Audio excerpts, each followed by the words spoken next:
கடந்த வீடியோல ghrelin, leptin மற்றும் இன்சுலின் பற்றி பேசினோம். அவை பசிக்கேடு, திருப்தி மற்றும் கொழுப்பு சேமிப்பை கட்டுப்படுத்துகின்றன. இந்த வீடியோல உங்கள் GLP-1 இயற்கையாக அதிகரிக்கும் வழிகள் பற்றி பேசப் போகிறேன். நீங்கள் ஊசி போடாமல் திருப்தியை அதிகரிக்க முடியும். இத இயற்கையாக செய்யும் வழிகள் உள்ளன. அத பற்றி தான் இந்த வீடியோல பேசப் போறேன். உங்களுக்கு எப்போதும் ஊசி தேவைப்படாது. உங்கள் உடல் GLP-1 இயற்கையாக அதிகரிக்க முடியும். இறுதியில் அது உங்கள் உடலிலேயே உற்பத்தியாகிறது. GLB-1 என்பது ஒரு குடல் ஹார்மோன். இது பசிக்குறைய குறைத்து நிறைவுணர்வை அதிகரிக்கிறது.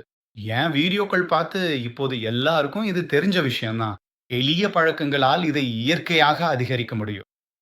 முதல் விஷயம் புரதம்.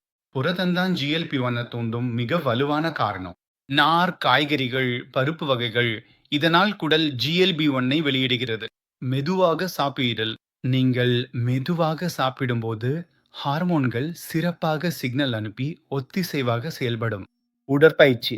ஒவ்வொரு உணவுக்கு பிறகும் தினமும் சாதாரணமாக நடக்க வேண்டுமென்றால் அது மாயாஜாலம் போல வேலை செய்யும்.